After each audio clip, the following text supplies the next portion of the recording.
Assalamualaikum warahmatullahi wabarakatuh. Bismillah, alhamdulillah, wassalatu wassalamu ala rasulillah. Hormat Tuan Speaker, saya pohon menjawab soalan mengkebang bersekali dengan soalan nombor 10 daripada Adun Kemuning dan nombor 21 yang daripada Yang Berhormat Adun Ketuku. Untuk makluman Yang Berhormat, Lebuh Raya Kota Baru ke Kuala Krai yang telah dilancarkan pelaksanaannya pada 28 hari bulan Mei 2012 oleh Yang Berhormat Datuk Bentara Setia Tuan Guru Menteri Besar, sebenarnya patut ataupun dijadualkan siap sebelum ini pada 31 hari bulan 12 2011 lagi. Ia patut mengikut jadual dimulakan pada 1 hari bulan 1 2008. Pada waktu itu, sebuah syarikat telah dilantik oleh Kerajaan Pusat untuk membina Lebuh Raya ini secara konsep reka dan bina ataupun design and build. Dan kerja-kerja ukur telah dilaksanakan oleh pihak-pihak yang berkenaan sejak tahun 2007. Dan pada waktu itu, 3 juru ukur telah pun dilantik. Dan pada tahun 2009, ia telah diumumkan ditangguhkan. Oleh kerana Lebuh Raya ini mengikut kajian JKR sendiri, telah sepatutnya dibina sejak lama, iaitu sejak tahun 1986 ia telah dikategorikan sebagai buruk ataupun kelas F oleh JKR. Oleh kerana itu, Kerajaan Negeri telah mengambil inisiatif untuk membuat satu kajian dan perkara ini telah mula berbangkit sejak daripada bulan Julai 2011 lagi. Dan sebuah jawatan kuasa telah ditubuhkan untuk mengkaji pelaksanaan Lebuh Raya ini mengikut kemampuan Kerajaan Negeri. Jawatan kuasa ini telah mencadangkan supaya elevated highways dengan izin ataupun Lebuh Raya bertingkat yang menelan kos RM500 juta daripada Kota Baru ke Pasir Hor ditangguhkan pembinaannya dan panjang jalan itu adalah 8.5 km.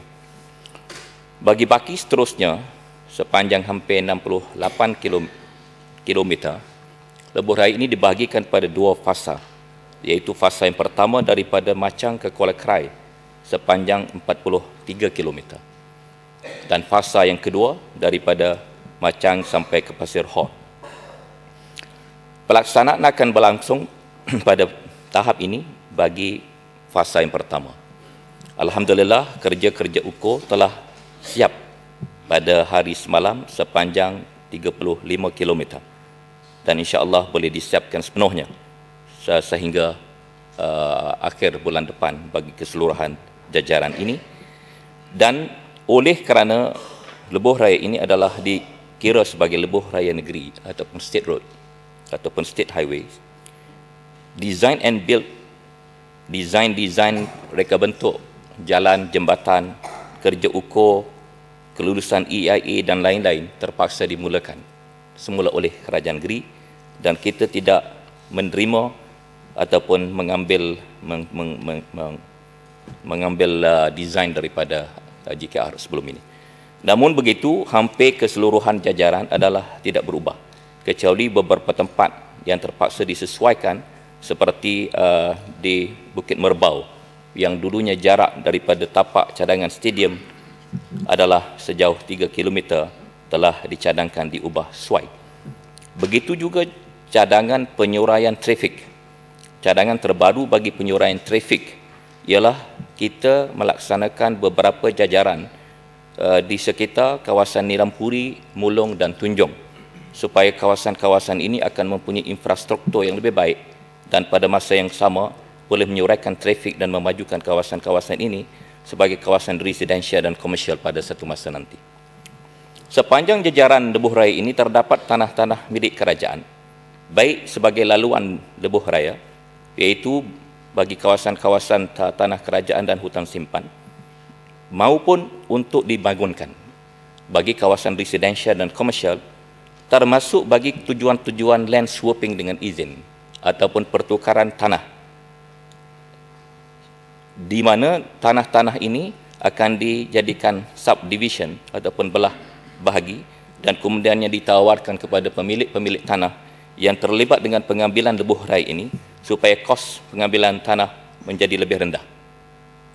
Pada masa yang sama, kuari yang boleh dibangunkan di kawasan ini dan juga pasir yang ada sepanjang sungai-sungai yang ada di Lebuh Raya ini akan diberikan tanpa konsesi, tanpa royalty kepada pemaju bagi mengurangkan kos pembinaan.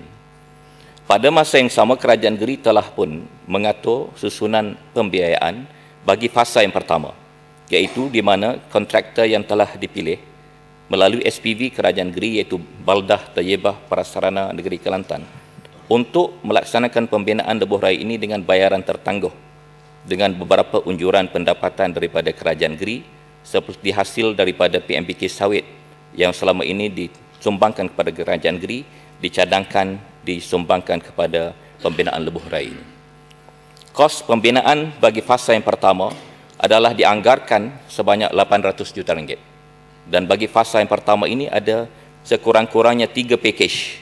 Dan pakej yang dimulakan peletakan batu asas 28 hari bulan Mei 2012 adalah pakej yang mengenai dengan laluan hutan simpan dan tanah kerajaan sepanjang dianggarkan 12 km.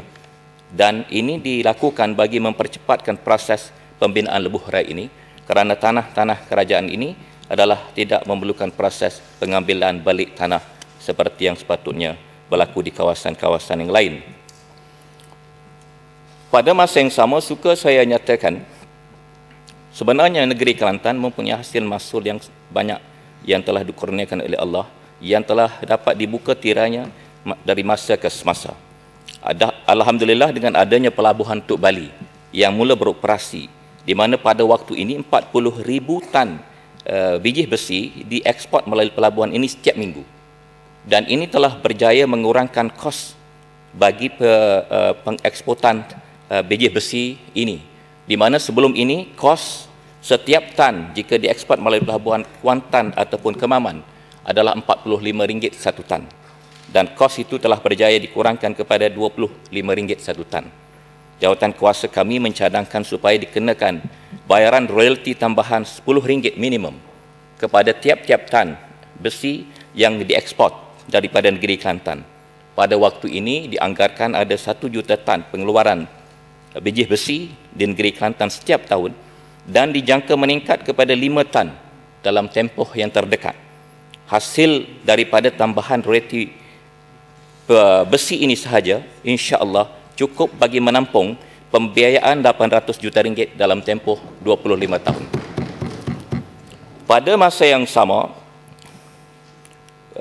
susunan semula bagi industri lombong besi di negeri Kelantan insya-Allah boleh membiayai sepenuhnya Lebuh Raya ini, dan kerana itu pada masa yang sama mereka juga akan menjadi pengguna kepada Lebuh Raya ini. Ada pertanyaan bagaimana cost maintenance dapat dilangsungkan oleh kerajaan selepas Lebuh Raya ini siap insya-Allah. Sebenarnya itu adalah bukan satu perkara yang besar jika sekiranya 5 juta tan metrik besi akan dieksport ke pelabuhan Tuk Bali dan sebahagiannya menggunakan Lebuh Raya ini, dan mungkin charge terhadap pengguna dedicated ataupun dedicated user dengan izin akan dikenakan supaya dapat menampung kos pembiayaan Lebuh Raya ini pada masa akan datang insya-Allah.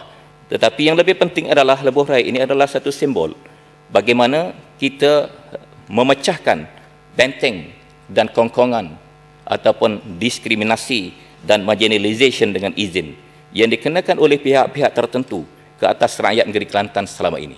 Pada waktu ini kita berkata walaupun kita lemah, kita mampu berdiri untuk mencabar kongkongan-kongkongan tersebut.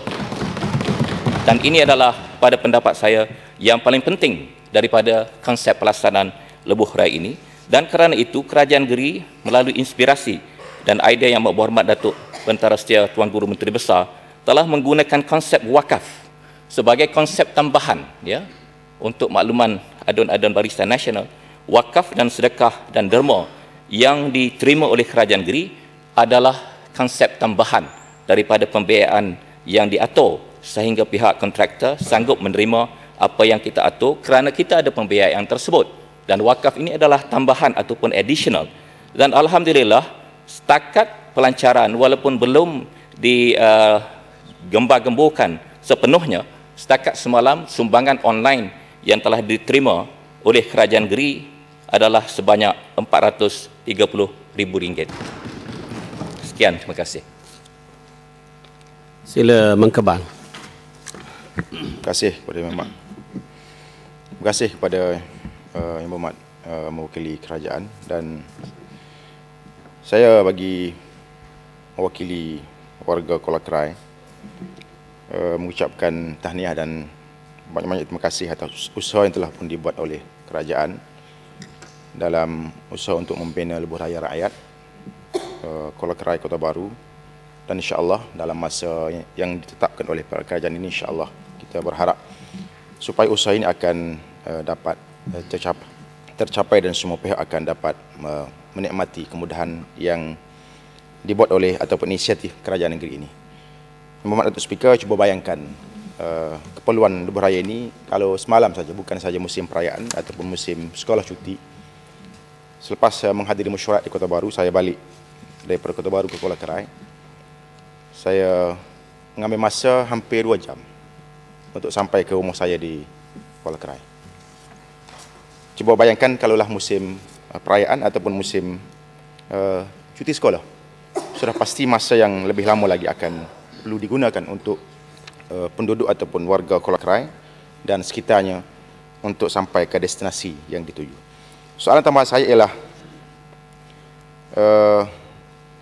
inisiatif yang kedua ataupun sebagai konsep ataupun sebagai memenuhi ataupun memberi peluang kepada rakyat dan juga seluruh warga bukan saja di Kelantan ataupun di Malaysia untuk sama-sama menyumbang dalam pembinaan lebuh raya ini dalam konsep wakaf yang telah pun disebut oleh Yang Berhormat Datuk Esko tadi. Dalam usaha ini ada pihak yang macam mempelekeh ataupun buat nganyi dengan usaha untuk mengutip derma ataupun konsep tabarruk yang dibuat ini. Apakah usaha kerajaan untuk memastikan pihak-pihak yang tidak memahami konsep tabarruk wakaf ini dalam isu kutipan derma bagi pembinaan lebuh raya ini dapat difahami oleh pihak-pihak yang tidak memahami ini, supaya kalau sebelum ini tidak faham bahkan mengejek ataupun menganyi, lepas daripada ini insya-Allah mereka juga akan turut menyumbang atas dasar keprihatinan kepada projek yang dibuat atas inisiatif kerajaan ini dalam masa yang sama, konsep wakaf dan juga sedekah dan tabarruk yang insya-Allah akan mendapat pulangan pahalanya dari sisi Allah Subhanahu Wa Taala setelah seseorang itu meninggal dunia nanti. Terima kasih. Mata Datuk Speaker, terima kasih pada Mengkebang.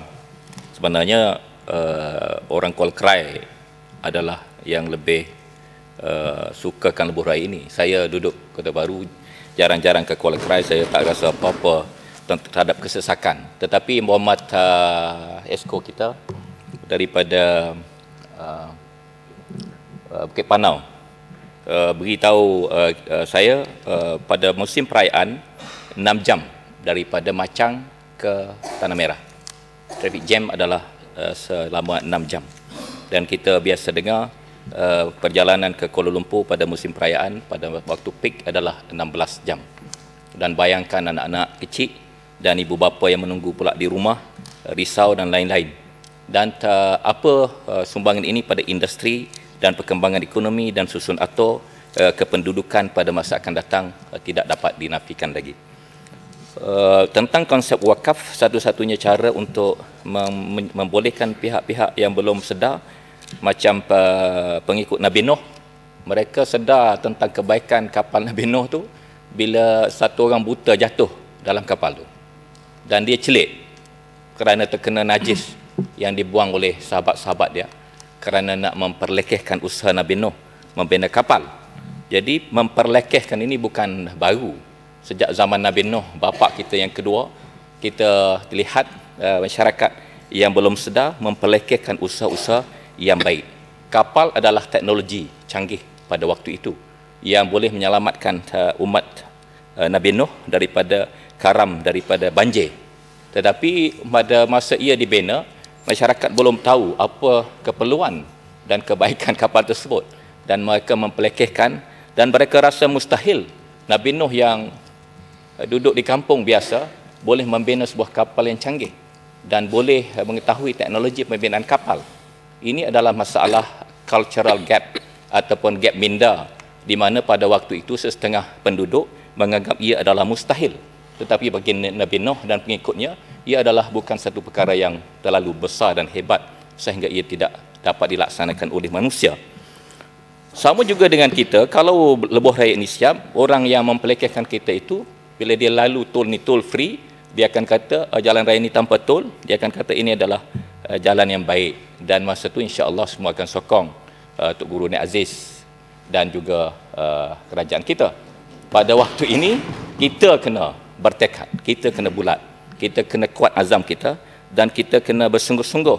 Dan alhamdulillah bila konsep wakaf ini diumumkan oleh Yang Maha Tok Guru, yang paling menimbulkan kehibaan di hati saya ialah apabila ukur ataupun survey yang telah disiapkan sebelum ini tiba-tiba dihalang daripada diberikan pada kerajaan negeri. Dan pada waktu itu ada 8 juru ukur sukarela, volunteers, dan masih hidup semangat itu. Hari ini pun mereka masih bekerja di padang, di tengah hutan sebahagian. 30 orang staf bekerja. Dan 30 km yang pertama telah siap dalam tempoh 2 minggu. Dan ini adalah sumbangan sukarela dari segi tenaga. Dari segi wang ringgit, insya-Allah kita akan menggiatkan secara sistematik untuk sistem wakaf ini. Dan pada hari ini alhamdulillah kita ada networking online melalui website seluruh dunia, dan capaian tentang lebuh raya ini boleh dicapai di seluruh dunia, dan memindahkan wang secara online hari ini adalah sangat mudah, hanya di hujung jari. Dan insya-Allah kalau 430,000 boleh dipungut walaupun belum ada makluman secara yang besar-besaran secara online, saya yakin bahawa kita boleh memungut sejumlah wang. Dan pada waktu ini jawatan kuasa akan menulis surat kepada semua pihak termasuk di Timur Tengah sempena bulan Ramadan.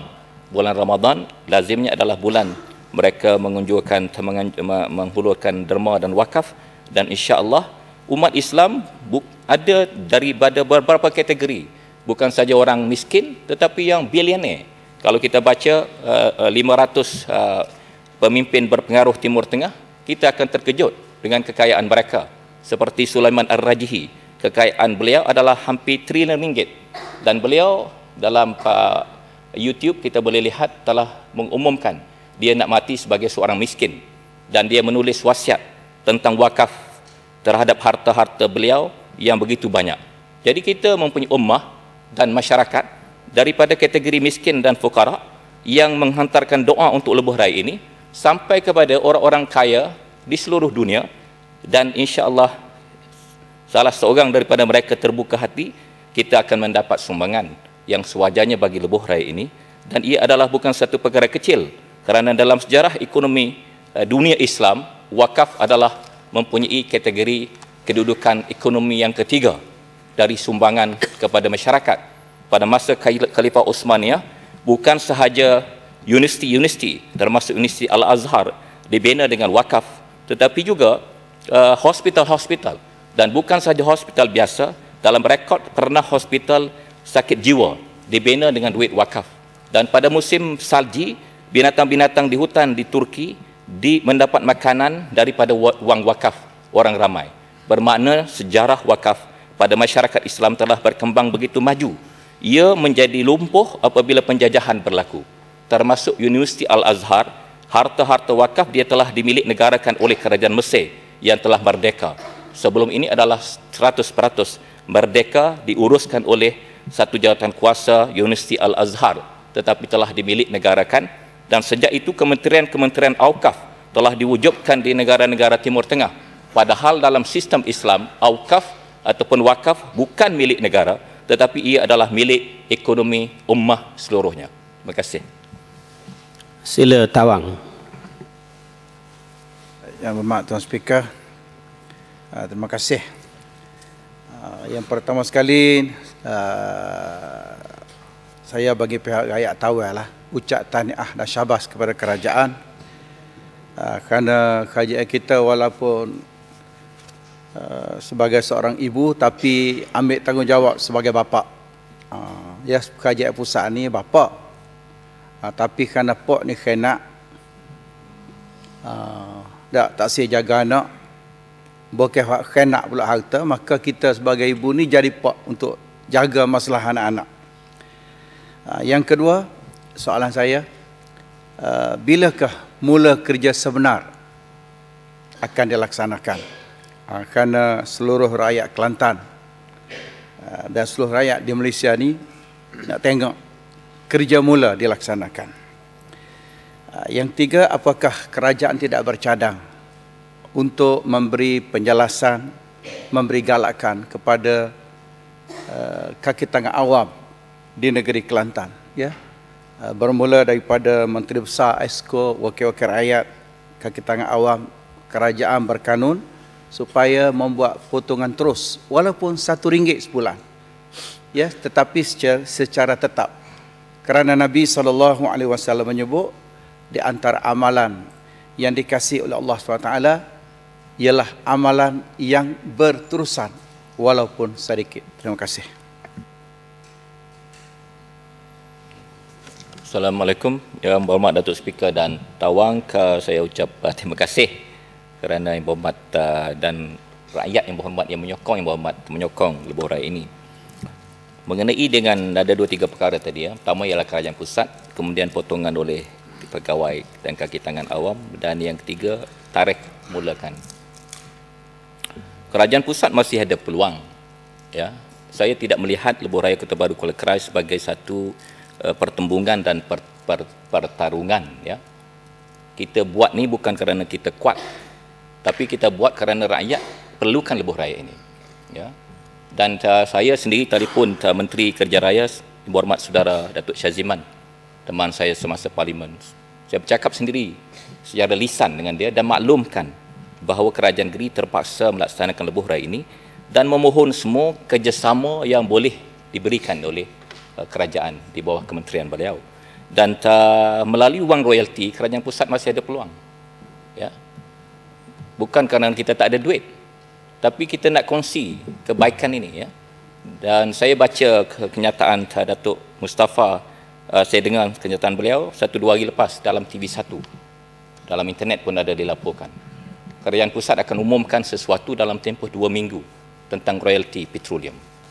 Saya berharap pengumuman itu selari dengan titah tuanku dalam Dewan ini 2 kali berturut-turut, iaitu kerajaan Kelantan patut dibayar royalti petroleum, khususnya bagi minyak yang dikeluarkan dalam perairan kita PM301, bagi menghapuskan persepsi kerajaan persekutuan adalah penindas, ya, bapa tiri yang zalim, yang kejam, yang tak berperi kemanusiaan, yang bercakap besar, yang tak boleh deliver, yang kata rakyat didahulukan, yang berjanji, janjinya ditunaikan, ya, masuk semua dalam tu imej kerajaan pusat. Tapi kita bukan berniat begitu.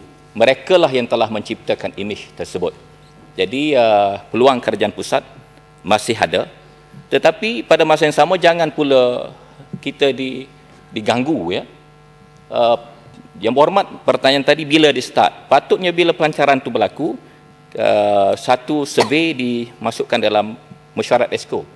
Tetapi survey yang kita harapkan yang sepatutnya dijanjikan sebelum itu, tiba-tiba tidak dapat diberikan kerana arahan oleh pihak tertentu. Kita kena buat semula survey tersebut. Dan tadi saya telah sebutkan 30 km telah siap, insya-Allah akan diangkat dalam mesyuarat Esko pada 4 hari bulan, iaitu lusa. Dan kalau Esko meluluskan kuat kuasa serta-merta, insya-Allah kita boleh mulakan terus. Kerana 4 mesin kita telah berada di sana sejak daripada tarikh pelancaran, dan setiap bulan kos yang ditanggung oleh kontraktor bagi mesin tersebut adalah RM100,000 sebulan. Waste ataupun membazir, tak termasuk kos insurans dan security menjaga mesin tersebut. Jadi dia kena pakai beberapa pasukan keselamatan jaga mesin tersebut. Dan kalau Esko beri izin kuat kuasa serta-merta pada 4 hari bulan, insya-Allah sebaik-baik 4 hari bulan tu kita boleh terus laksanakan. Dan kita akan laporkan perkembangan kemajuan lebuh raya ini pada setiap minggu untuk media laporkan kepada rakyat jelata. Mengenai dengan pertanyaan potongan tadi, pada waktu ini kita belum ada cadangan kaki tangan memotong, kerana konsep kita wakaf adalah sukarela. Ia tak boleh dipaksa, ya. Dan semalam saya terima daripada satu pakcik, dia menyenaraikan ibu bapa dia yang telah meninggal dunia, datuk nenek dia yang telah meninggal dunia. Walaupun dia beri hanya RM500, tetapi kesungguhan itu datang daripada hati dia dan dia buat satu senarai. Dan semasa saya pergi ke Johor berceramah dengan Yang Berhormat Tuan Guru Menteri Besar, ada satu pakcik minta saya turun ke belakang pentas, dia peluk saya, dia beri RM4,000. Ini adalah untuk arwah isteri dia. Jadi kalau orang biasa boleh faham konsep tersebut, tak mungkin rakan-rakan kita daripada Barisan Nasional tidak akan memahaminya, ya, kerana pakcik-pakcik biasa boleh berkorban sedemikian rupa. Dan kerajaan negeri setelah pun menubuhkan satu dana amanah di bawah tanggungjawab Jabatan Pembangunan Negeri dan juga diuruskan seharusnya oleh perbendaharaan, dan insya-Allah apabila akaun ini dibuka, Yang Berhormat Datuk Tuan Guru Menteri Besar akan membuat pelancaran secara besar-besaran bagi pemungutan dana amanah tersebut. Dan pada 7 hari bulan ini di Kuala Lumpur, artis-artis yang telah menyertai PAS akan membuat satu majlis atas nama mereka bagi pungutan dan sokongan kepada lebuh raya ini. Dan pada awal Ramadan insya-Allah Yang Berhormat Tuan Guru akan melancarkan satu tabung ini di peringkat persekutuan di Kuala Lumpur. Dan insya-Allah pada waktu itu Yang Berhormat boleh berkempen untuk rakyat jelata yang berhormat yang kata Don Tawang menyokong tadi untuk menderma. Dan saya ucap terima kasih pada BBC yang telah menjadi antara orang yang pertama menderma pada hari pelancaran tersebut. Dan yang betul-betul pertama menderma ialah Yang Berhormat Datuk Tuan Guru Menteri Besar, sumbangan pertama sebanyak RM5,000 yang menjadi contoh teladan kita semua. Ahli-ahli yang berhormat sekalian, bersama-sama kita pada pagi ini pemerhati yang terdiri daripada pelajar-pelajar serta guru pengiring daripada Sekolah Menengah Kebangsaan Tengku Panglima Pasir Mas seramai 127 orang. Saya mengalu-alukan tamu pemerhati ke persidangan Dewan pada pagi ini.